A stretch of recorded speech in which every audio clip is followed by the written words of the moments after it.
was caught using fence wire, a large hook, and kangaroo for bait.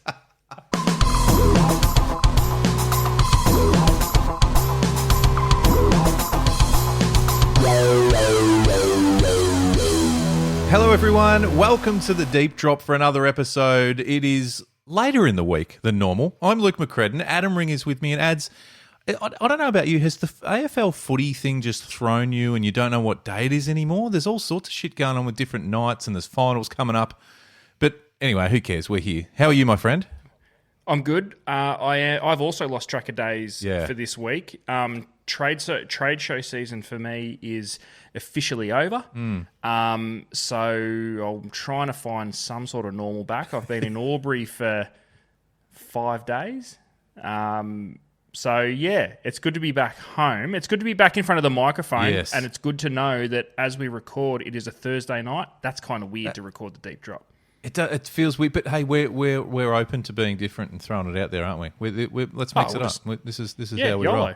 It's good to see you.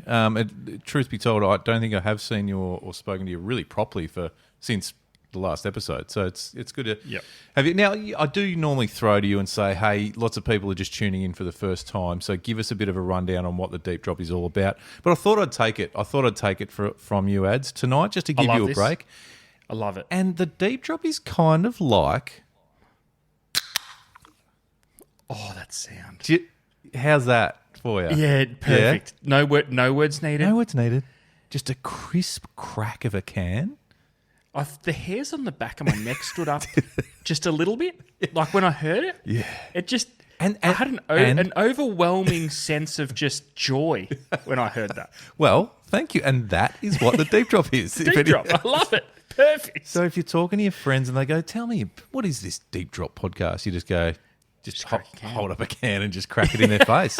And they will more likely than not just go, oh, yeah, fair enough. Yep, cool. I'm in. I'll listen. Yeah.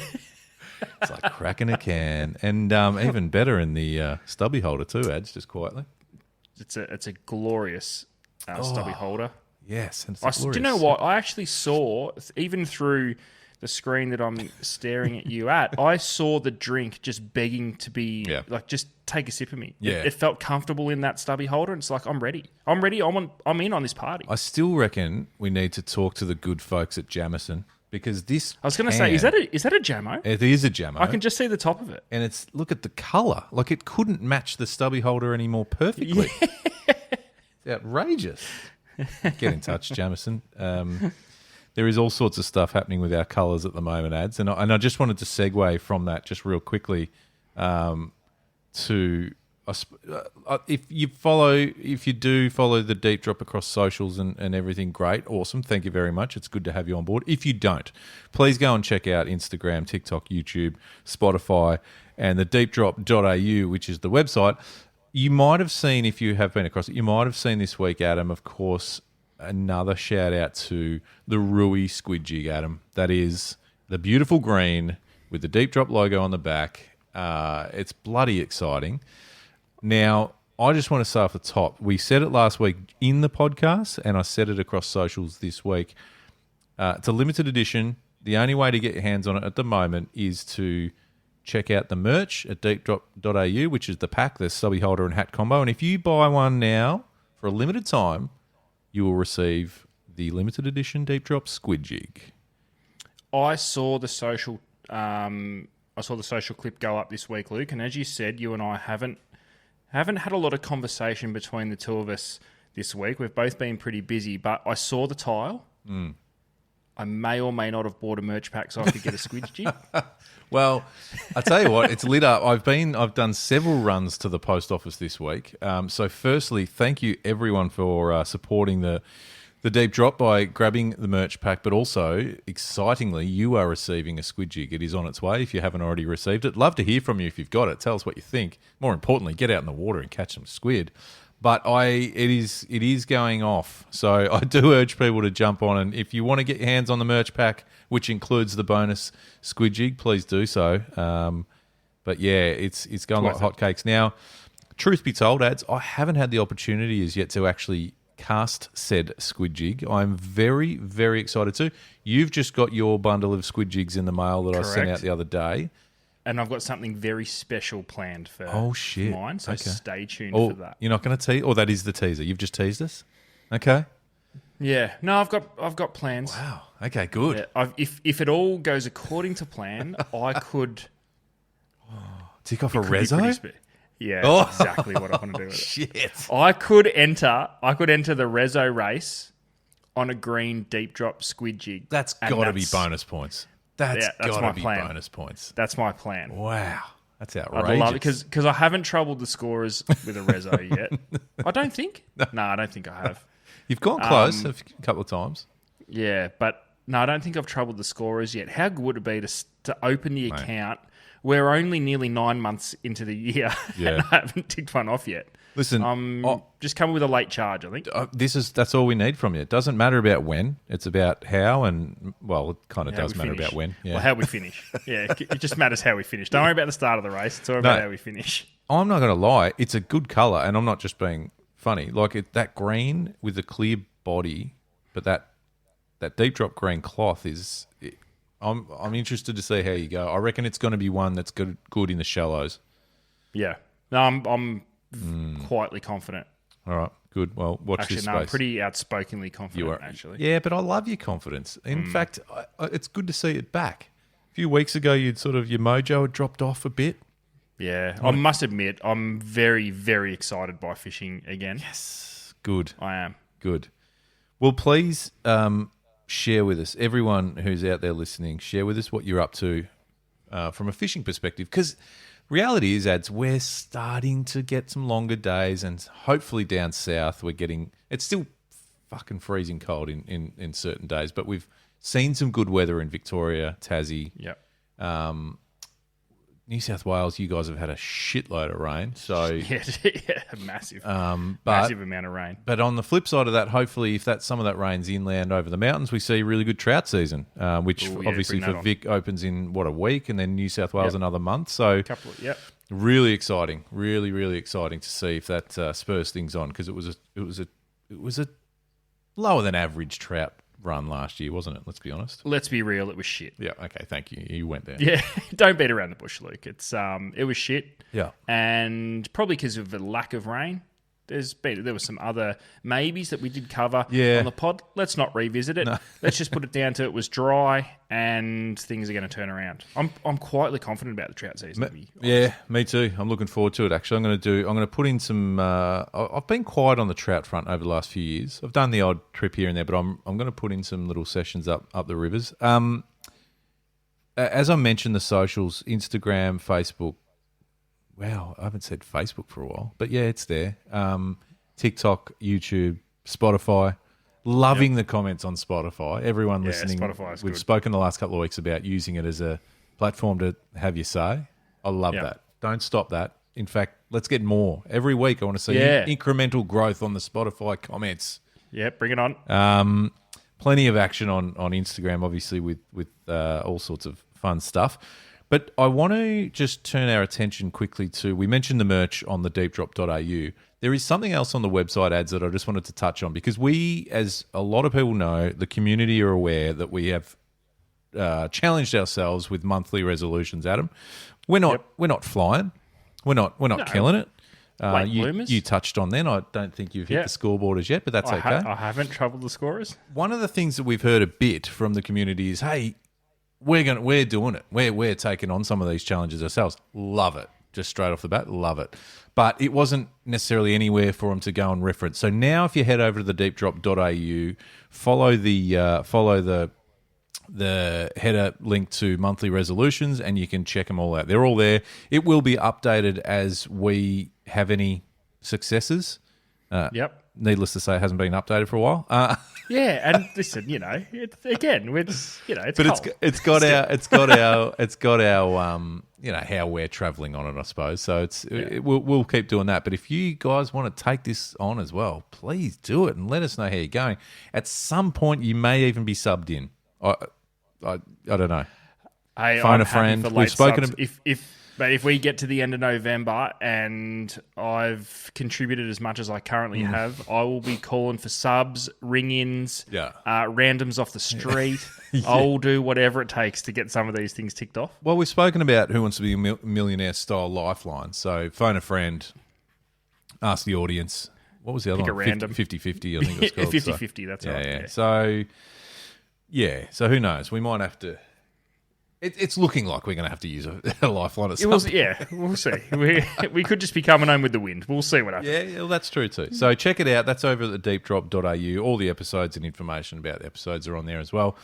And of course the merch pack promo that is currently live, which if you get a merch pack soon, very soon, you will receive the squid jig. And thanks again, massive shout out to Rui for producing those. They are a top quality jig, as he typically does. I'm a massive fan of Rui's jigs as a rule, but he's just up the ante with the deep drop colours, mate. Let me tell you that. Love it. Now, I am pretty pumped, ads, because it's when this, what are we? Yeah, it's basically September. Let's call it September, which is frightening. It's September. Yep, I know.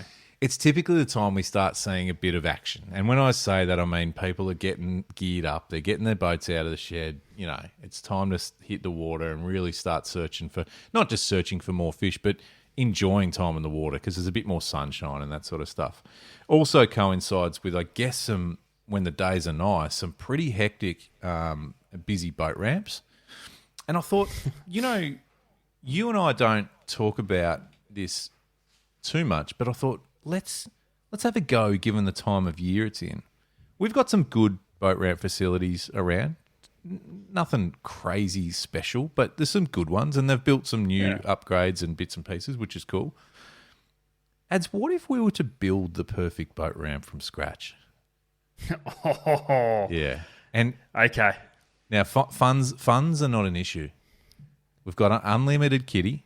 You and I need to go and build the perfect boat ramp for the community. So we're talking one launching facility. If we were to design a launching facility, what would it look like? All right. No holds barred. We're going all in. We have been given the open bank account from the government, or whoever it is, and they've said, Adam and Luke, get together and build us something epic. Okay, this is brilliant. Shout out to the community. If there is an engineer amongst you, I suggest you get out one of your fancy engineering pads and a pen. Yeah, draw this up. We're gonna need sketches. Yes. Because it's hard to present anything to anyone without a sketch. Yep. So let's engineers out there, or anyone that's just handy with a ruler. Let's start there. Where do you want to start? Where do you want to start? Well, I think we start with the fundamentals, the ramp. Yep. All right. Solid. So I think we allow for, let's say this is going to be a fairly busy ramp.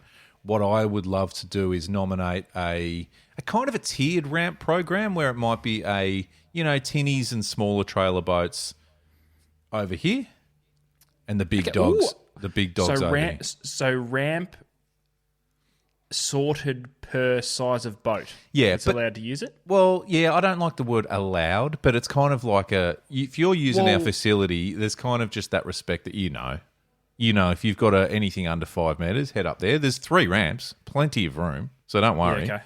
But all the big stuff where it might just take a bit more time, and that's where I'm going with it. I'm not necessarily going because you've got a small boat, you can't be around us. It's more about the flow, getting a good flow. Exact. Thank you. Okay. Yeah. All right. Okay, so we're going 3 ramps. 6 in total. 3 ramps each. Okay. You know what I mean? Yeah, okay. Yeah. Okay. So we're not. Yeah, we're all right. We're not mucking around here. No. We're building a facility. So. Yeah. Okay. Okay. And from there, we're talking floating pontoons with decent length to them, not just a few meters where you just got to try and tie the nose of the boat up when there's 10 other boats around. We've got a solid 30 metres, 25, 30 metres. Think about a 25-metre pool. Yeah, that's a decent length. Yeah. You know what I'm saying? A few boats on that. Yeah. So let's go 25-metre floating pontoons each side. Can I also raise my hand and add, with your permission, just a little section for the kayak anglers? let's keep them away from the boats. Yep. We don't need someone taking up a trailer park because they've got a kayak that they treat like a boat. No. So it's about being respectful. Some sort of chute, maybe, so that you can you can sit in said kayak before just being launched out amongst the 9-lane ramp.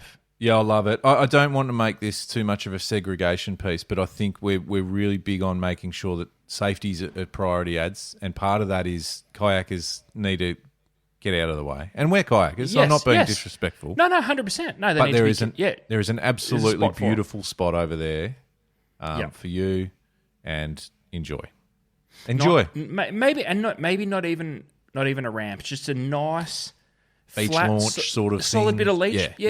Solid bit of beach, but the parking's out of the way of the boats. Yes. You said strictly no segregation. I tend to disagree. Jet ski's not allowed. Well, listen, I didn't. We haven't. I wanted to leave the negatives till the end, but okay, let's go there now. Of course, jet skis aren't allowed, Adam. I mean, that's what I would have thought. Sort of goes without saying. There will be an entry gate, so don't even drive up because you won't be allowed in. You know what I mean? And when I say gate, it's an open, so no boats won't be stopped. But as soon as a jet ski is spotted, it's like champion. The boom gate will close on your jet ski really fast. So I suggest you don't muck around with it. Yeah. No launching fees. No keeping anyone out. You try and sneak a jet ski in there, there might be an issue. And while we're on sort of rules and regulations, just like I said, I was going to leave it to the end, but it's good. It's timely. There will be a tow truck. We've got a zero dickhead policy when it comes to parking. If you can't park, you're gone. Yeah, that's fair. Yeah, sorry. Yeah, that's fair. No, that's okay. And listen, and I think you're on the right track, and I think you're right. We probably should come back. Let's go rules and regulations at the end. So we've got so far we've got a 9-lane ramp, divided into 3 depending on size of boat, not for any negative reason, just to keep it flowing nicely. And we've also got a nice flat, solid bit of beach for kayakers, which is away from the boats, so that we're not getting in each other's way, which I think is critically important. I think we're off to a good start. Good. Yeah, it's really solid. All right, I'm going to take the next step, ads, and this is kind of not even necessarily directly boat ramp related. I want the area fully lit at all times. So, correct.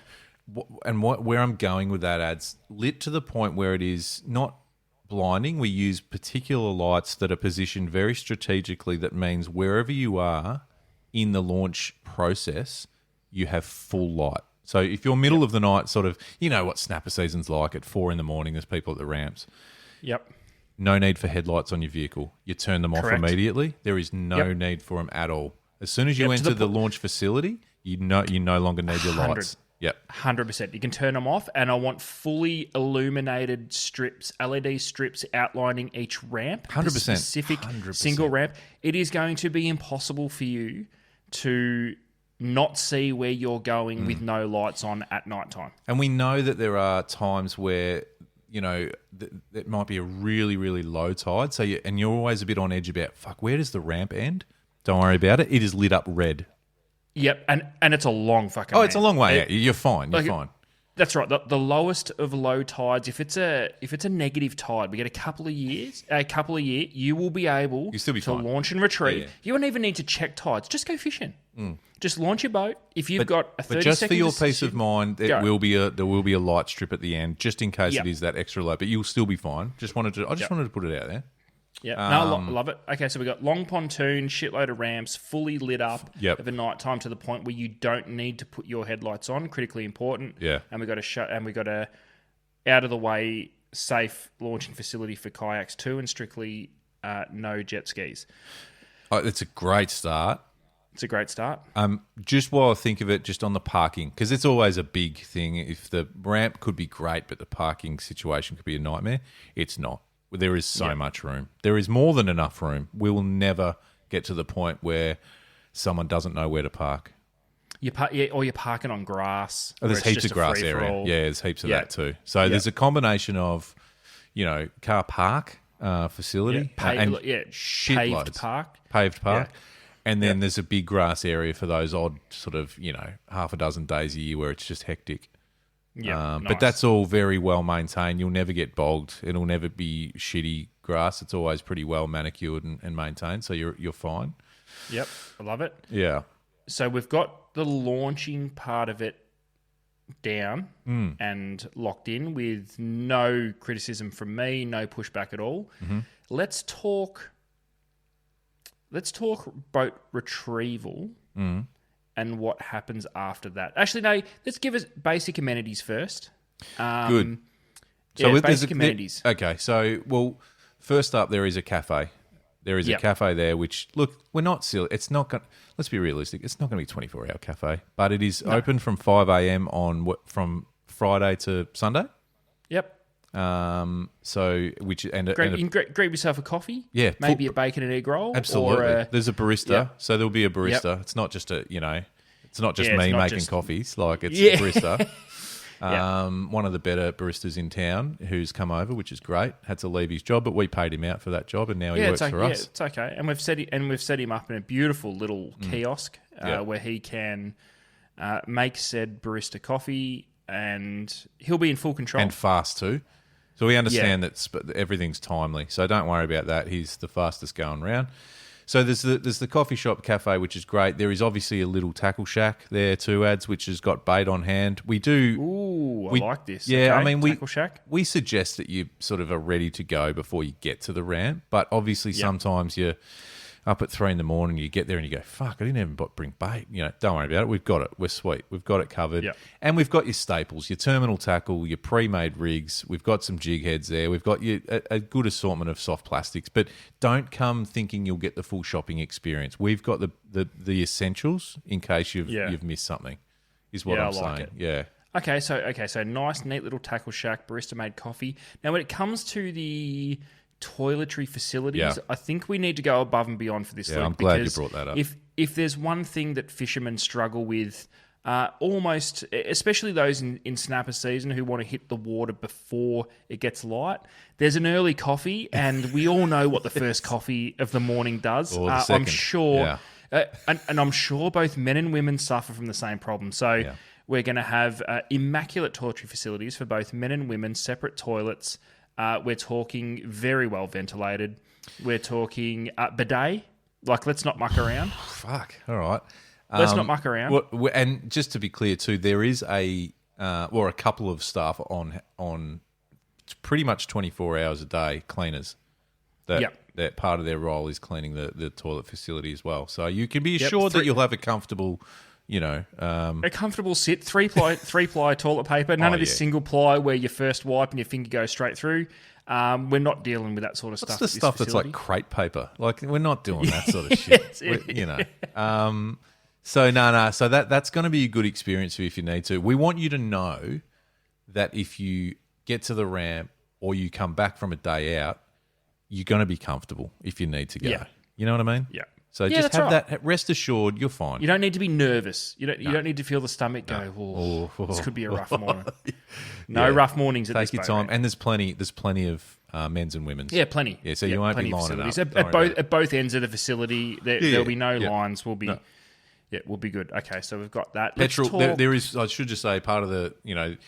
We talked about the retail environment with the tackle and the cafe. There is 4 petrol bowsers. Yeah. Okay. Yep. With reasonable fuel prices, not inflated. No, we'll be checking constantly every day, checking the lowest price in town in the state, and we'll match it. Yep.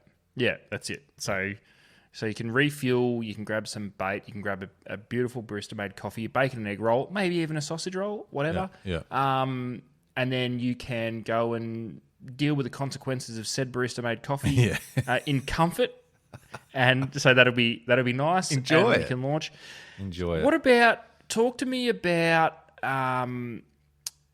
fish filleting and some sort of cleaning sort of setup. Yeah, good. Post retrieval is where we're at now.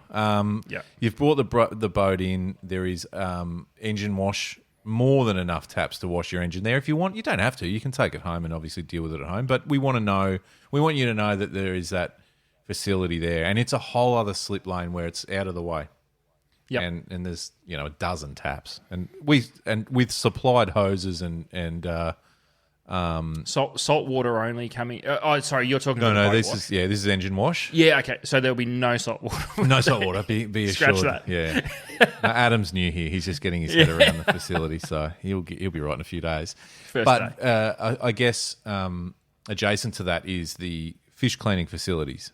Yep. Now, Adam, this is big because I want you to know out there that are interested in coming and enjoying our facilities that we take this part of it really seriously.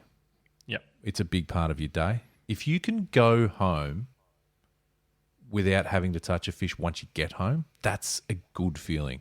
That's a good feeling. It's a feeling that isn't spoken about enough. No. I think in our game. Yeah.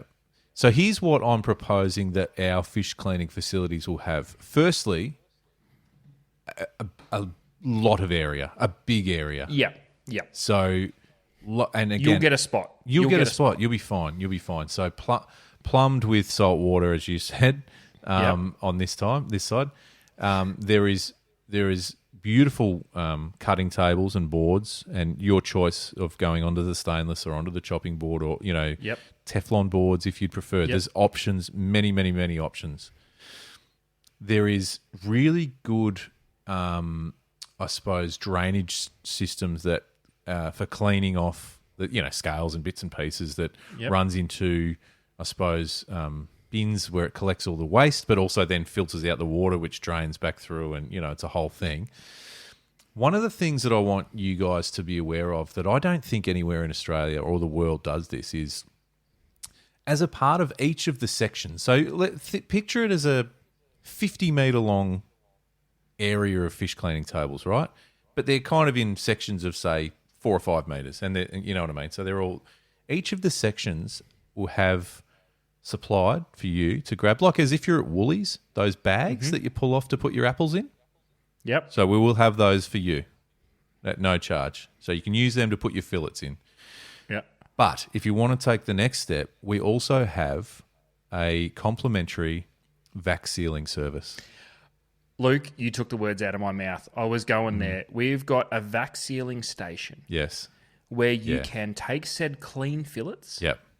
And you can get them industrial grade vac sealing. Yeah. None of this. And listen, no offense to the old home sunbeam vac sealer. It serves a purpose. It's beautiful, but not at this facility. No. We're going fishmonger grade vac sealing machines. Yeah. Where you can drop said fillets, you can vac seal, and then you can also. There's an ice machine, shaved ice. Thank you. That was the next. Yep. Complimentary. You can just put a nice, beautiful layer of fresh ice on the bottom of your esky. Yeah. You can lay your vac sealed fillets over the top.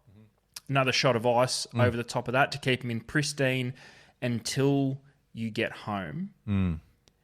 I want to throw something else in there, Luke. Throw it in there. So adjacent to once you've filleted, cleaned, vac sealed. Yeah. There's still an issue. What's the issue, Ads? You got a lot of heads and frames. Okay. There will be a burley mincer on site where you will be able to take said waste and turn it into burley blocks. Wow. And take them home with you. Yep. There'll be containers of various sizes. Yep. And it's up to you. And you, obviously, you can take them home and freeze them, but you will take them home ready to just slot into said chest freezer, not have to go home and mince them down. And again, this is a service of the greatest boat ramp ever built. Oh, it's amazing. Now, if you don't want to take burley blocks home because you don't have space for it in your freezer, you don't have a chest freezer, or you don't even want burley, that's fine. The only thing we ask of you is to donate those frames. We will have staff members on hand that will take them off you and use, which we will then provide in our tackle shack. Yeah. Now, the other thing that you do have that will be available is the best selection of filleting knives for you to purchase at the store, because we've all gotten back to ramps and cleaning tables and gone, oh fuck, where did I leave the filleting knife? Didn't even bring it, or you get it out and you go, well, this is shit, I need a new one. Can I take this one step further again? Yeah. For a small fee, because I don't think it could be free, but for a small fee, if you're not confident filleting, Yeah. or your fillet knives are, for lack of a better word, shit, you can go and see one of 5 qualified fishmongers Wow. On site.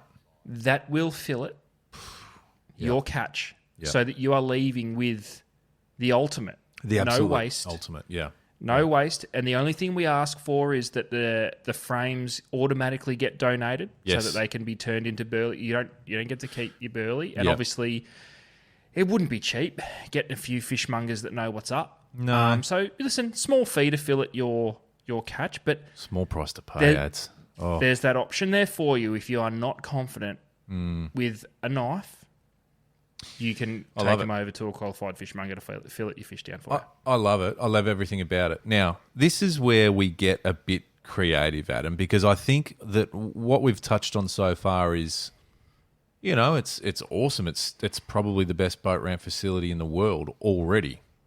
But where my mind goes though is, what if by the time you get home, you're done? You put the boat in the garage or in the driveway or whatever, and you're done. Because so let's take away a few steps. The whole boat wash can be done there. Yeah, cool. That's easy. Whatever. Our boat ramp facility, attached to our amazing toilet amenities, is full shower blocks. I was gonna throw it out there, and I thought, but you're right. There is some beautiful big rigs towing around some beautiful big boats. Exactly. And the last thing those beautiful big rigs needs is bait, fish guts, blood, scales, all sorts of just Wet random boat shit. boots and covered in salt fucking... water. Salt water doesn't need any of that crap on the beautiful upholstery in your said vehicle. No, take a load off. Head into hit the showers. Bring a change of clothes. All the soap and shampoo is supplied. It's all complimentary. Get on in there, freshen up, and then I was about to say, ads, then go home, but no, we're not ready to go home yet, because ads, our boat ramp facility. Because what's the point in going out fishing and having a day out and then not being able to sit around and talk about it over a beer? So, Adam, our boat ramp facility on the way out, on a beautiful lawn overlooking the bay. It's the ocean, actually. Both bay and ocean views. Is a beautiful little fisherman's bar. Yeah, I like it. Where you can just come on in after you've had a shower and scrubbed up and grab yourself a beer. Yeah, and I like it. Oh, obviously you sit there and go, oh, free beer? We can't do that. That's not how we can roll. No, it's but you can sure as shit guarantee that they're RSL price beers. You know what I'm saying? And none of this $12 for a skewy business that you'll No. get your local pub. No. Yeah. Come on in. I like it. Come on in. Winter, there's a fire roaring. Get on in. Yeah. Come on. Grab a bowl of chips or wedges. Get some sour cream. Grab yourself a frothy. Sit around. Yell out across the thing to old mate, hey, you boys go the Sarv? Oh, let me tell you about it. Bang. All of a sudden, this is where best friends are made, Adam. What would your thoughts be if I threw the idea out that the entire facility is undercover? I love it. I absolutely love it. I love everything about it. Because, it just means everyone's a bit more comfortable. Sometimes you come in at the end of a day or halfway through a day because the weather's turned on and it's nasty, it's wind blowing, it's sideways rain. Just to take that out of the equation for when you're pulling your boat in and just getting cleaned down, just snaps everyone into a better mood. Yeah. Doesn't it? It does. It does. Now, our boat ramp facility is, of course, in a pristine location. And, TBC. But it is in a pristine location. So I kind of thought, well, rather than just have all the best facilities in the world and then you're able to go to the pub and share a beer before you have to hit the road, accommodation. Stay for the weekend. I love it. I think it would strictly be within the facility but off-site. Because you don't want to be getting wafts of boat cleaning stations or engine. And you don't want the noise for those keen that want to be out at 3 a.m. You don't need to deal with that. But it's only a 5-minute courtesy bus ride. You know what I'm saying? Yeah, that's right. Yeah, jump on the shuttle bus. Shuttle bus. It'll allow you to maybe indulge in a couple of the RSL price bevies. Yes, exactly. And be responsible and go and have a kip before the next session. Yes. I also want to throw in there, Luke. What if we had boat trailer reversing valet? Oh, where this is it's and we want to kick it old school here. We want to kick it old school. You don't have to say nothing. You just park your boat in the bay. You get out and you just flip a gold coin donation. Just gold coin donation. And an old mate jumps in and just politely backs it down the ramp for you. Yeah, yep. And then on your way in, just in case you're not confident. No, I think it's brilliant, and I think what you find then is everything runs smoother and faster process, and we'll have no less issues with car parking, and people taking up multiple parks. And Adam, all it is at the end of your session out is. As you're heading back into the marina, so you've sort of got 5 to 10 minutes before you're at the ramp. It's just a phone call. It's a generic phone number. It's even a texty. Just a texty. It's a texty with your boat rego. With your rego. Yep, car rego saying heading in, and before, mate, you literally will drop. You don't. There's none of that awkward trying to dock to drop someone off. Just drive it onto the trailer. Like, what the hell? Drive it on. And don't get out. Don't wet your feet. We'll winch it on. No. We'll hook it up for you. We'll put the chain on. Drop you off at the. Where do you want to go, mate? Do you want to go to the boat cleaning station or the fish filleting station? Straight to the bar, champion. Right? Yeah, beautiful. Yeah. You know? Like, fucking... Mate, it's incredible. Did we miss anything? Well, let us know, community. How does that sound for your next boat ramp experience, and what have we missed? I think we've covered the essentials, which is obviously... Oh, no, hang on, we missed something. Oh, we did? There's got to be some sort of weigh station. A bragging station. Yeah, we're gonna need measuring and weigh stations. Okay. Photo booth. Sort of set up. Ooh, I like that a lot. Well, it's. Ooh, I do like that. Yeah, so you get in front of the photo board with your fish, or and you can you can have the verification sort of tags there with the weight and length and all that sort of stuff. Yeah, not bad. Yep. Official length and weight. Well, that's kind of over near the filleting station. So before you clean up your fish, get a quick pick, do all that sort of stuff, and away you go. Yeah. But Jesus Christ! Like, what a facility.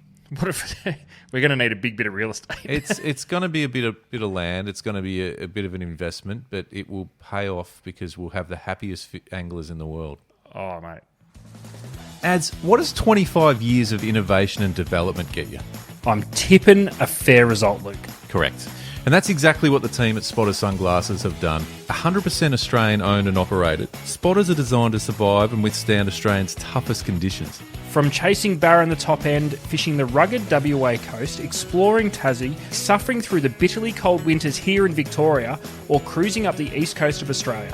Whatever you do and wherever you go, Spotters literally have a pair to cover all of it. And you're covered from the glare and UV exposure with Spotters. And they're bloody stylish and comfortable too. The range of frames and lenses is massive, so do yourself a favour and head over to spotters.com.au and check them out. Ads, it is good to see you. As I said off the top of the show, it's been a while, and I'm just to that. I've gone again. Shivers. Yeah. But where even have you been, in all honesty? Because I've hardly even spoken to you. I've been in sunny Wodonga for since last Friday. So I was there for 5 days. Bit happening out that way? The fishery starting to sort of fire up, or what? I mean, what's happening? Yeah, a little bit. They're all getting fired up for yellow belly season as spring is rapidly approaching. So no, they're all looking forward to yellow belly. They're all quite optimistic we're going to have a pretty good trout season. There's been a little bit. There hasn't been enormous amounts of rain, but enough around to at least make opening interesting. So. Yeah. No, they've been good. So they're very quietly confident for the season coming up, where the back end of the cod season, the start of the trout season, and the yellow belly thing will start really firing up. If there's a couple of things that were really a bit of a hot topic of conversation over the last few days, were that everybody up there, and I mean absolutely everybody, has got their fingers crossed for a really good redfin season.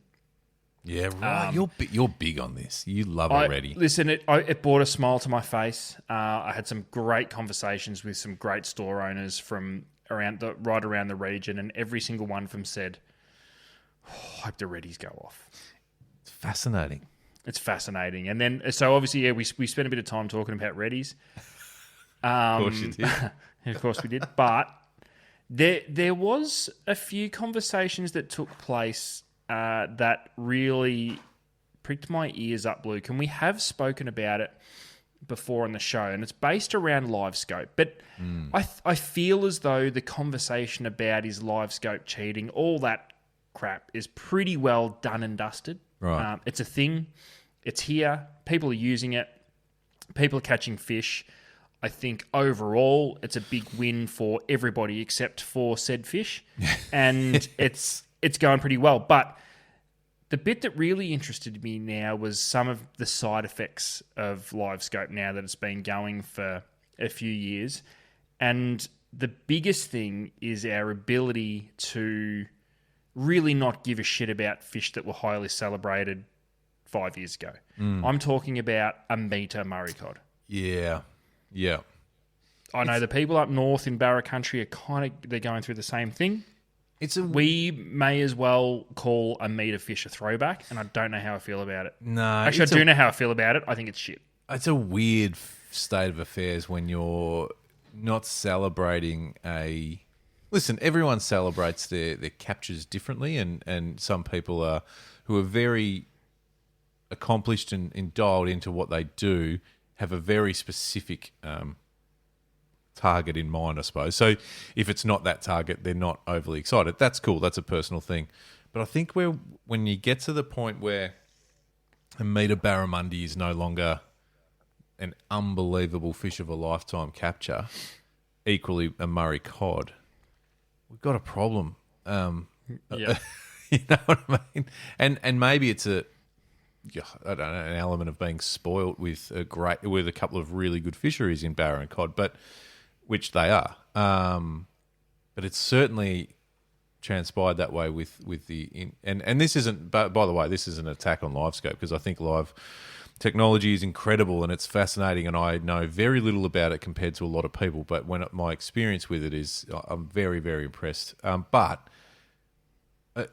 this is where it's a personal thing, Ads. You and I can say this because when we don't fish heavily for cod or barra, but we've both done a bit in each, we would still get very excited to catch a 60 centimetre barramundi or Murray cod. 70 centimetres, really cool. 80's unbelievable. 90's like, holy shit, what's going on? Metre, it's hard to even fathom. Do you know what I'm saying? So I still think the majority, and now I'm going to put this out there in response to your comment, because I've seen it and heard it, but I also think the vast majority will still get excited about, like I said, 80 to a metre fish. I think there is a definite large proportion of very dialed-in anglers using this technology that are the exception of going, metre, whatever, I'm going for a metre 30. And it's kind of like, oh, you're still allowed to get excited, bro. But, yeah. So I hear what you're saying. While you were talking, I did a really quick Google. Because that's not bad for you. I know. Yeah. I know. And I managed to stay quiet because the information I'm about to hand out is ridiculous. Okay. I thought, all right, well, if a metre fish doesn't cut it anymore, yeah, what are we actually striving for? You know, the guys that wanted a metre, they got a metre, now they want 110, and when they got 110, they went to $1.20, and now we're sort of the guys, they're looking for a metre 30 cod. I thought, all right, what's the world record Murray cod? Interesting. What is it? If you had to have a stab. Oh, world record Murray cod. Well, funnily enough, Australian record. I don't know, like $1.50, or is that a bit too? Am I Over. The world record Murray cod was a 113 kilo, 1.8 metre Holy shit. Murray cod caught in the Barwon River, Western New South Wales in 1902. Now, how it was caught might be my favourite thing of all time. Oh, I thought you were going to say might be controversial. No, it's very controversial, and it might be my favourite thing of all time. Right. It was caught using fence wire, a large hook, and kangaroo for bait. I love that. So, to the scopers out there, Yeah. if we're going to forget about the meter fish, how about we separate ourselves? Actually, you separate yourselves because I don't have live scope. No. Yes. I've used it once in my life. Can we stop mucking around? Stop striving for meter 10. Let all of us people out there casting spinner baits and hard bodies and bits. Let us get excited about meter fish because, Luke, if I caught a meter Murray cod tomorrow, I'd probably take my pants off. Oh, mate. And I've seen you take your pants off over 30-centimetre King George whiting. So it's going to be a fucking party. So to those scoping out there, can we stop mucking around? Yeah. We're striving for 1.8 metres, baby. I know. What are you doing? Stop fucking around with meter 20 Don't even fish. stop casting at meter 20 fish. What are you Stop. doing? What are you even looking for? Show World me records only now. show me a $1.80 and put away the fancy fucking gear with the lures and all that. Get some fucking kangaroo meat. Yeah. Slap it on a Bit of 10-0 fence wire. hook. Grab yourself a shark rig from your local tackle store. And float that baby out there. Now, I'd love to know what bit of kangaroo. Like, is it just a slab of kangaroo meat, or was it like Just a leg, hind or quarter. Tail. or was he trolling a tail up the middle of the river? Now we're talking some big top water swim baits. That's fascinating. Eh? It was interesting, and I don't want to deviate too much because the old stories of big fishes always fascinates me. We had and listen, we'll get into this in the next couple of weeks, but a meeting with fisheries during the week about yellowtail kingfish and just some of the stories that we were sort of sharing of stories of yesteryear that we're only told about and shown black and white photos of fish that were like frighteningly big, like 40 kilo, like just crazy big fish. But 113 kilo Murray cod, 1.8 meters. Holy shit. That's... Yeah. So... Google doesn't lie. That would be accurate. Yeah. No. But it's, yeah. So scopers, stop mucking around. I wonder what the biggest Murray cod in the modern era would be. And when I say modern era, say from, even in the last 25 years. So since 2000, since the turn of the century. 25 years ago since it was 2000. I'm gonna go biggest Murray cod caught. Look at you go on the Google machine. Caught on a lure. Yeah. Oh yeah. Okay. Let's see what. Well, my while you're googling that, my question, and we talk about product development heavily on this podcast, is who's creating a kangaroo lure next? I just come up with the bloody. Oh, hang on, here we go. Come on, Adam. Oh no, it doesn't. No, it doesn't say. It just keeps coming up with the 113 kilo thing. We know that it's old. Well, okay, community. What do you know? I mean, there's, like I said, this is a space that we're out of our lane when we're talking about Murray cod for the most part, ads, you and I. Yeah. So community. Let's start it. It says here, there is no readily available record for the largest Murray cod specifically caught on a lure. Let's start it. Let's start the record. All these AI tools only know what we teach it. So let's teach it. Let's start it. Let's start it. We want the biggest Murray cod officially caught on lures. So community. From now. Yeah. So you could go down in history on the record as the biggest ever Murray cod caught on a lure if you catch one tomorrow that's 55 centimetres. Yeah, that's right. You know what I'm saying? If we talk about it enough, AI is going to find it. And if someone asks AI, what is the biggest Murray cod ever caught on a lure? Your name could be on it. Yeah. For a limited amount of time. Yeah, but who cares? For that moment, screenshot the shit out of it. Screenshot it. Frame it, put it in your office wall. Bang. Send it to the deep drop. We'll Send it to the deep drop. We'll put it on the fucking website. Yeah, yes, we will. Well, then what? Just thinking off the top of your head, we've seen a few metre 10, metre 15s, haven't we? Like, and when I say a few, like fairly, I reckon we'd be low. We'd be low 120s. I reckon we'd be low 130s. How many 130s are we seeing? Did Kate Did Kate Norman get a 130 recently? Kate, I don't know. If you're listening. I'm going to message her. Should I message her now in real time on the show? Yeah, no, message her now. See if she's up and about. What time is it? It's only 9 o'clock. She won't be fishing yet. Yeah, she'll be having breakfast. All right. We need a pad. Yeah. No, just that, what's your biggest Murray cod in length on lure? What is it? What's your biggest Murray cod on a lure? Yeah. Yeah. I think. Yeah, I think we're in low $30s. I think. Biggest. Sorry, I'm a slow typer. I've never felt so much pressure to type a text message in my life. Yeah, I think there's definitely been plenty of 120s caught. I feel I think we're crazy to say there's plenty of. Yeah, I think we're in low 130s. This is Community, why this show, please collect me if I'm wrong, because I've done zero. Did you say research. collect you? Collect you if you're wrong? Oh, I do that as well. This is why sometimes I think this would be easier doing a live show, because the community could just. Can you imagine how many times we'd be pulled up and corrected by the community if this was live?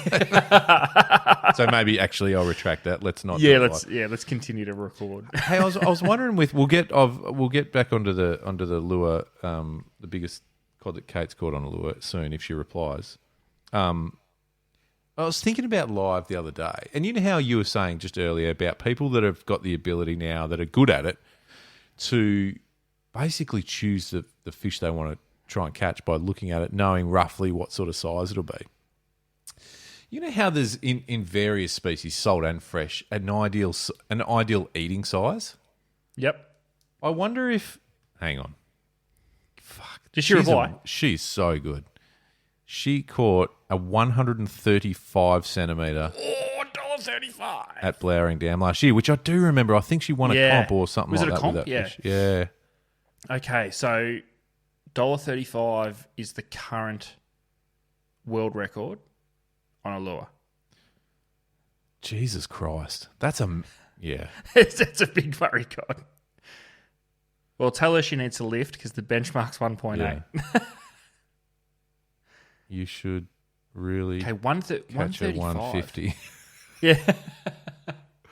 135. Okay. Well, the question now to the community is, who's caught bigger than 135 on a lure? Yeah. Because as AI doesn't know any different than that. We need to teach it. Fucking hell, that's a big fish. So, Ads, back to my point. If you can target fish based on the size with live, and we know that there's certain species in fresh and salt that are better eating, pan-sized fish, better eating sized fish. At what point do we start doing that with live? Going, I'm going to chase some snapper, but I don't want a 6 kilo fish. I want a 2.5 to 3. You know what I mean? Are we closer to than further away? AI being incorporated into the sounders, where you say, I only want to see Murray cod between 1 metre and 1.20 metre. That's the only ones I want to see. So the sounder will automatically cancel out everything that's outside of the parameters at which you ask it to show you. Oh, well, that's interesting. It just blacks it out. It won't show you. It'll only show you the return. It's a filter. It's like a filter. A filter, yeah. So you just put in, but actually, no, you're not putting anything in. So to your point, you ask your sounder, what is say we're going Murray cod fishing, you and I go on cod fishing. Yeah. And we're like, you know what? We're camped up here for a couple of days. Let's just take a cod to cook up for dinner tonight. And you just hit the button on your sounder, like you do in the car, the little, you just hit on your sounder and you go, what would his name be? Hey Sounder? Nah, it's boring. Yeah, it's shit. Hey Gary. Hey Gary. Sure. Yeah. Hey Gary. What's the optimum eating size Murray cod? And the sounder goes, it's between. No. What does the sounder sound like? Because it doesn't. No, it's Gary. It sounds like Gary. No, it's going to get better. It's going to get better. It's not going to sound like Siri. You reckon Gary will just be like, or maybe you could program your voices like. But I think naturally though, Gary would be like, the best eating size cod is a 58 centimetre Murray cod. Yeah. Go get him, champ. Rip in, legend. and then you'll go, oh, that's it. So you sort of get it going about your day. But then randomly he pops up again. He goes, by the way, it's a fucking full moon tonight. Good luck, champ. Good luck.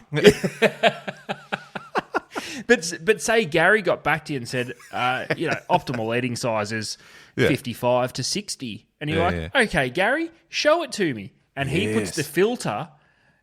He puts the filter over your scope. So when you're scoping, you might scope past 1.79 m cod and it's not going to show you. Because you've asked Gary, I only want to see the optimum eating size. And it just shows you 55 to 60 centimetre or 50 to 55 centimetre cod because they're the ones you want to target. Imagine. But again, and this is where I think there's still a lot of room for this scope tech to be more prominent in salt. And same deal. I know that, yellow belly, cod and all that in the fresh are good eating. But like, can you imagine doing that with like snapper or, kingfish or tuna or whatever? Just going, Gary, what's... How exciting! Gary, I just want to catch pan-sized snapper. The good eating ones. And he goes, I got you, buddy. Don't worry about it. But imagine cruising out and you just get out, like you just get out into the open, just out of the boat ramp, out of the 10-knot zone, and you go, hey, Gary, world records only, baby. Oh. And you just cruise around. Now we're talking. And you cruise around and you only see the only return that you get. So if you get zero return, it means there's no world record fish in there. I wonder how many world record fish are actually swimming around. Yeah, in our say just Eildon. In general. I wonder if Eildon houses a 1.8 metre Murray cod. This is what I love this shit. I love this shit. Why not? You know what I mean? Why not? There could be a 2 metre-y. There could be. And AI is going to unlock it for us because we're just going to ask Gary, and Gary's going to go, bro, let's go. Bro. And it has a look. But it's all of a sudden Gary turns into a real cagey angler. It's like, oi. Yeah. I'm taking you somewhere. Hey, I've spoken to Jane over on the boat over there. Yeah. They scoped one here. Because tech talks. AI talks. AI. And listen, Gary's just the male voice. I mean, Gary, but Gary also goes, is there anyone else in the boat with you? And you go, no, it's just me, man. Like, he goes, righto. All right. Sit down. Yeah. And Gary just takes off because now he's got control of the outboard motor as well. He just takes it. You're not on the pole anymore. Like, Gary's got it sorted. Gary's like, I'm looking, mate. I'm looking. Yeah, good. Hang on. Nah. Stick.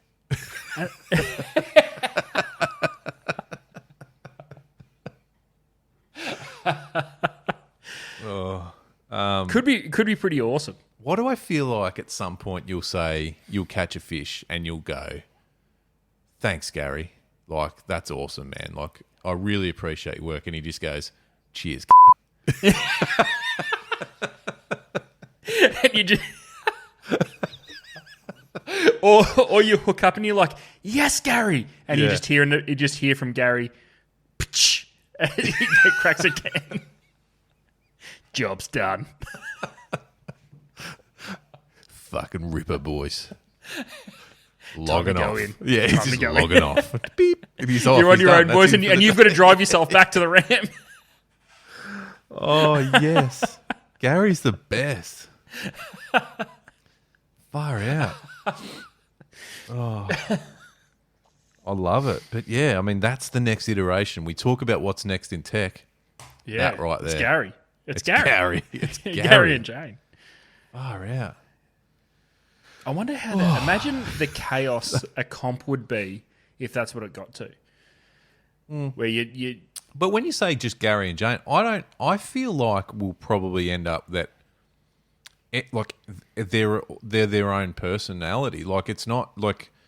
It's like Adam and Luke. There's Gary and Devon and Steve and Michael. So So at a comp, would the you be at AI risk? units are just into each other with banter. Right, would you be at risk then if they're all the same person? Would Yeah. you be at risk of buying a unit and unfortunately Not liking it. you just get a dickhead? Yeah. So you turn I your think sounder on and you go and you're like Gary, and you're like Gary, wrong Yeah. sounder, knob jockey, and you're Nah, like, because I think there's still got to be an element. Nah, I'm not into cod fishing. I'm a barra unit. Yeah. I'm like, what are you? Yeah, What are you cod. doing? It's freezing here. Fucking, what's this shit? cod. We're fishing for sacks of spuds, are we? No, but I think you'd have to program it. You'd give it you kind of give it your personal touch. So you'd make it your own. You know what I mean? So then, yeah, He's your If it mate. had It's part of your setup. You know. in all seriousness, though, we do get to a point where you're telling Gary, this is what I want, and he's like, all right, I got this. Yeah. Yeah. We're getting there, aren't we? Yeah. Yes, I think so. Well, far out. Look at the car technology. Yeah. Like the cars driving, like the driverless cars is still That blows would- my mind. It would legitimately no longer be fishing. If Yeah. you got in and went, Gary, I've got the kids. Yeah. I just want to feed. I just Yeah. want to feed. Just I need half a dozen 40 to 50 centimetre pan-sized pinkies, and Gaz is like, yeah, all right. Yeah, easy, mate. No dramas. Yeah. Perfect tide for it. Good timing. Yeah. Leave it with me, champion. Yeah. And then, And then just, you gone. just go and smack it. Yeah. Yeah. Yeah, I think so. It just makes sense that's the next step. That's it. Imagine anchoring up. Amazing. Imagine heading out into Western Port and saying to Gary, hey, Gaz, we're hitting the Jewies. Yeah. And he's like, about time. Yeah. He goes, found one, anchors Yeah. you up, and he's looking, and then half an hour in, he goes, it's gone. Yeah. No, we got to move. All right, guys, Yeah, just that. find Just it. that. Because you know how we've spoken about this so many times. There's that mental game of how long do I stay here? Like how many lures do I cast? How long do I stay here? When do I change my lure? Gaz might be like, mate, there's one there. Swap that colour because that colour's shit. Yeah. Does Gaz start going, Luke, how old's that squid? Yeah. Change it out. Oh, it's been in the freezer for 2 weeks. No, What mate. are we doing, Luke? Gaz what are we goes, doing? well, there's a patch over here. We'll go pick up some freshies. Do we need to get calamari first? Yeah. He becomes Yes, your mate. Gary. Luke, Mentor. you're better than that, bro. You're better than that. We're going to miss Yeah. the tide. Come Yeah. on. Let's go quick. We're going to miss the tide. It's amazing. It's awesome. Do we get to a point where we launch the boat and send Gary out while you have a coffee at the ramp in your car staying warm? Oh, Gary does the recon. Gary does recon for an hour and comes back, goes, jump on now. Yeah. You go, oh, fuck, all right. Jump on. I've got plan A through to F. We're not failing today. You get on the boat and he starts motoring. You go, so what is it, Gary? What's going on? He goes, shut up. Yeah. Shut up. And then just It's a surprise. then just slows down. Put your phone away. Get off TikTok. We're Yeah. here. Yeah. What's here, Gary? Shut up. Pick up that rod. Cast that 7-inch jerkbait out there and Yeah. hold on. Hold on. Yeah, don't mess this up for us, Luke. Yeah, don't mess this up. Yeah, I've worked my ass off for this.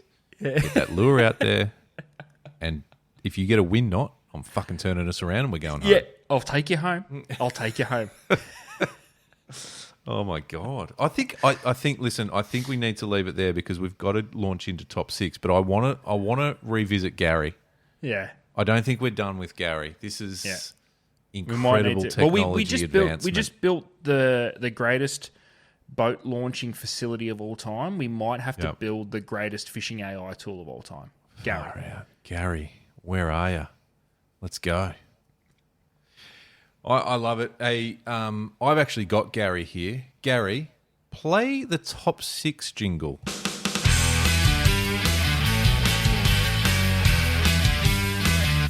The deep drop. Top 6. That's a big statement right there. Thanks, Gaz. So Top 6. We could just talk for hours about some of what we've talked about tonight. Ads, the boat ramp build, Gary, and the AI technology. But it's time for top 6. Listen, I don't know. This is one I think Ads tonight where we're leaning into. We're leaning into our demographic, yours and my demographic. We are 90s kids, Adam. Yep. We were teenagers through the 90s and enjoyed many things: music, entertainment, the arts, sport, just getting out there and getting amongst it.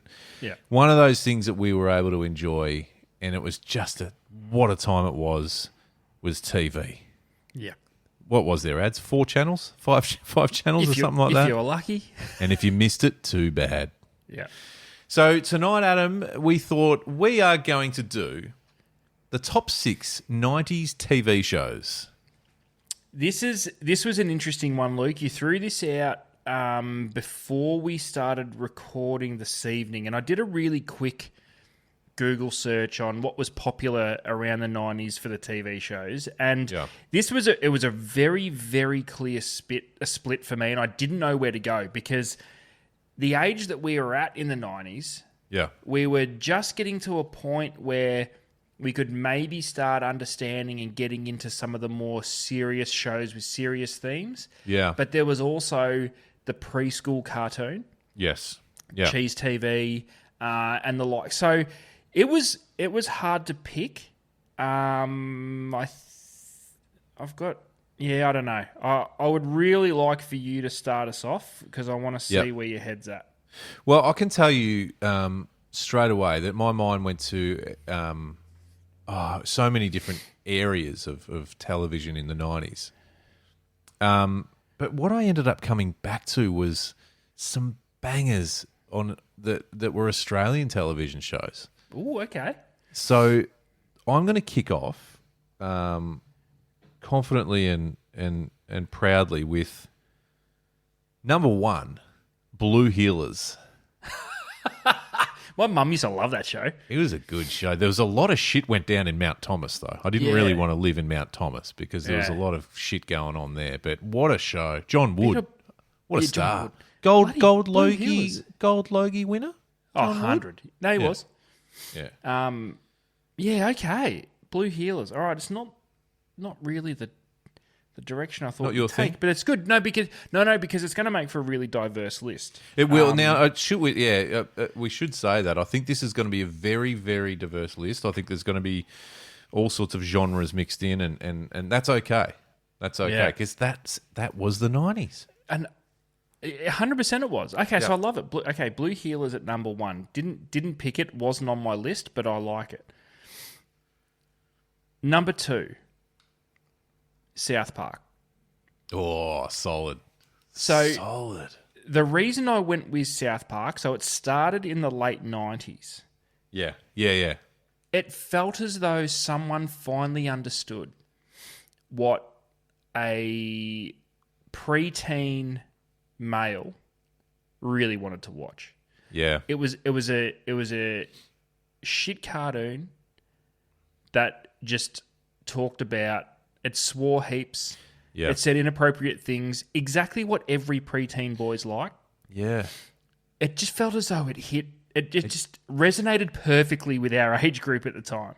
Now, I might get this wrong. Is it Trey Parker and Matt Stone, or is it round the other way? Yeah, that one. Yeah.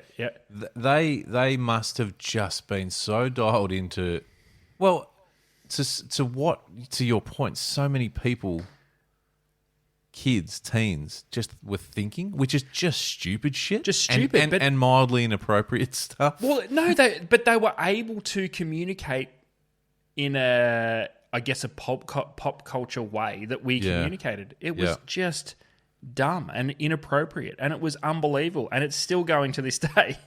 It is. It's fascinating, actually. And some of the stuff they got away with was just outrageous. Well, do you think there was a bit of shock factor back then too? Like of course there was. You know, you can't say that, but you can absolutely can. They're comedians. They put it down and they backed it, and it went off. Built an empire around it. You know, it went off.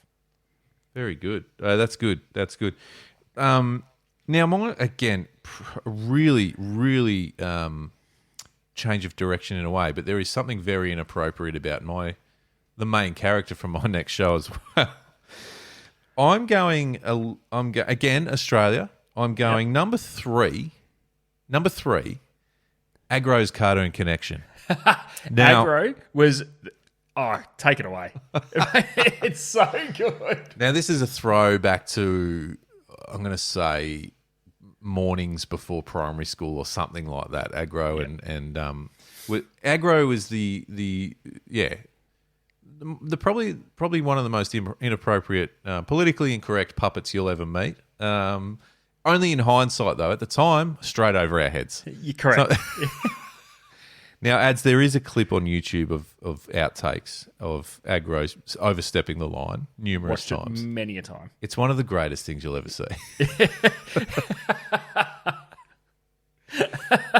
But aside from that, he was just part of the staple. It was the what we were brought up with was Agro, and what was her name again? Oh, I've had a blank. Anyway, yeah, I don't know. She was but great. He gets stuck into it though. It's very inappropriate with her as well. Agro would have been cancelled a long time ago. Very quickly. Very quickly. Okay, I like that one. I like that. I'm going to zig to your zag for the next one. I'm going to take it in another completely different direction. But let's go number 4, The X-Files. Oh, nice. Really nice selection. Well done. I must say, I don't really remember too much episode per episode of The X-Files, but I remember the feeling The X-Files got. You watched it just hoping, fingers and toes crossed, that you were going to see an alien tonight. And that's all you wanted. You just wanted to see some spooky stuff that you could convince yourself was real. It got a bit wacky towards the end. I remember all that. It was all a bit weird. But The X-Files, I think, kind of, for our age demographic and our generation, Luke, was probably kind of the start of the conspiracy theory. Yeah. It was a belter. It would actually be interesting. I probably won't do it, but it would be interesting to go back and watch it and actually, now as an adult, see what it was doing and what it was all about. Am I right in saying, or I may have completely made this up, did they do a reboot? Did Mulder and Scully make a return to an attempt to bring it back, but it failed miserably? I think so. They threw a couple of movies in there as well. Was it movies? Maybe it was movies. Yeah.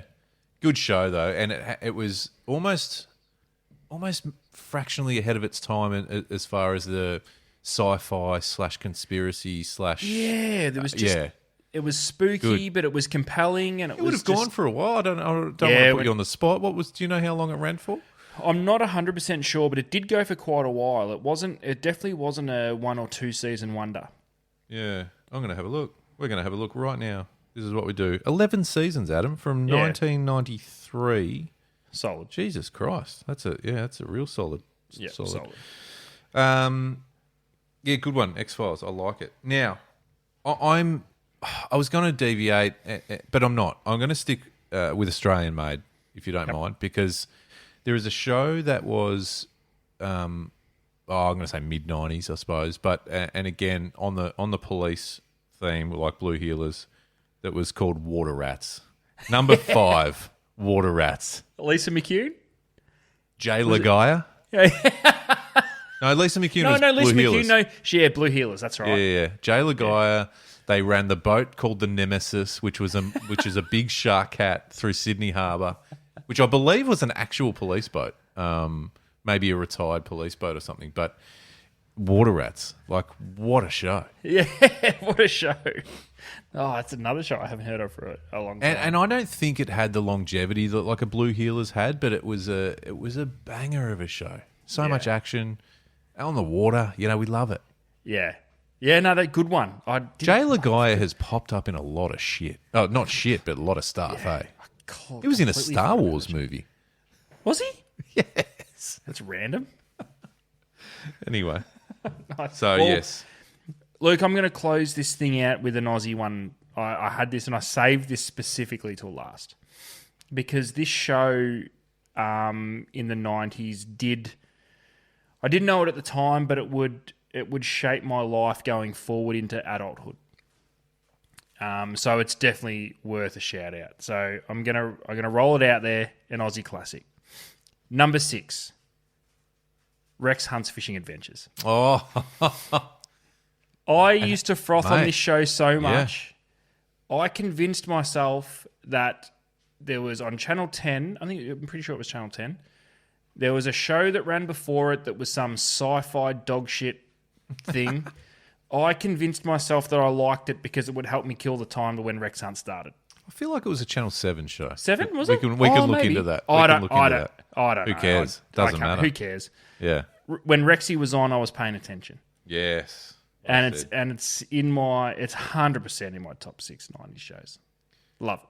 I love that. And you couldn't get 6 more, like, yeah. There was no rhyme or reason to these 6 apart from that they are 90s bangers ads. Yep. So let's just recap. Number 1, Blue Heelers, South Park, Agro's Cartoon Connection, X-Files, Water Rats, and Rex Hunt's Fishing Adventures. Well played, sir. And listen, I know you've probably got. I've got a few honourable mentions. I'm sure you do too. There's probably 100. Let's be honest that we would love to talk about. But if I could just now, this might be a really niche one, but I just reckon 90s kids will get it.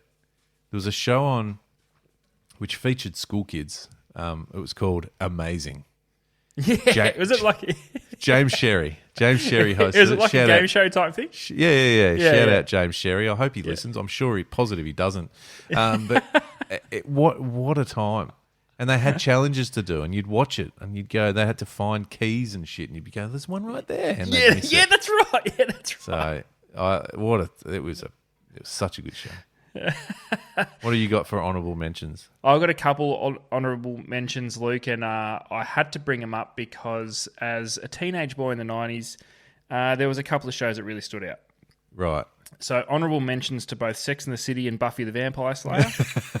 For obvious reasons. Obvious reasons. And I also want to shout out the late night SBS titty search because it happened. We all went there. Don't pretend you didn't. And it deserves a shout out. Well, just flick it on just to scroll to see what's on. Just flicking through the channels. Just flicking through the channels. Oh my God, we've all done it. We've all done it. Couple other shout outs for me. Totally Wild with Ranger Stacey. Ranger Stacey. Yeah, everyone was a fan of Ranger Stacey in the 90s. Totally Wild. Round the Twist was another banging Australian show. It was great. Funny, bit of fun. Now, I suppose the other one just on the Rex thing was obviously anything that Malcolm Douglas did. Yep. You know, and again, I've gone full Australian theme, but that was, I don't even know what was this show. What was the show called? It was just doco, whatever. Yeah, but don't know. Anything in that space was just brilliant. What a time! Yeah, it was a great time for TV. And to think that there was no catch up either. It was like if you missed it, if you snooze, you lose. Like if you missed it, stiff shit, you missed it. Yeah. 90s TV shows. What did we miss, community? What did you want to see in the top 6? What was your favourite? More to the point, what was your favourite of the 90s? If you were a teen or even a young adult or a youngster in the 90s, what do you remember about television back then? And what ABC, Channel 7, Channel 9, Channel 10, and SBS. T-shirt. Yeah. Amazing. All right. Well, let us know. Now, big recap. Jesus Christ, it's been a beast of a show. Don't forget the merch promo. If you want to get your hands on the cap and stubby holder for the short term, you will also receive the limited edition Deep Drop Squid Jig. Adam's going to be doing something with that Squid Jig real soon, which is exciting. Hopefully ticking off something on the list. Let's build the perfect boat ramp, we said, Ads, and I think we built the absolute perfect boat ramp, facility / accommodation / everything. Yep. And of course, we spoke a bit about live scope. So tell us where you're at with live. We basically want to know if anyone catching a fish bigger than a 135 centimetre cod on a lure, which is what it came down to as well. But also, live scope. What are you doing with it? How far can it go? There was so many layers to that. Are you excited? Are you excited for Gary? Gary, he's coming. Yeah, he's coming. Gary might feature fairly prominently in the show moving forward. Yeah, Gary could be the third host. Gary, there's a lot. Gary could. I'm all in on Gary, I think. Yeah, you are. Yeah, you're a fan. All right.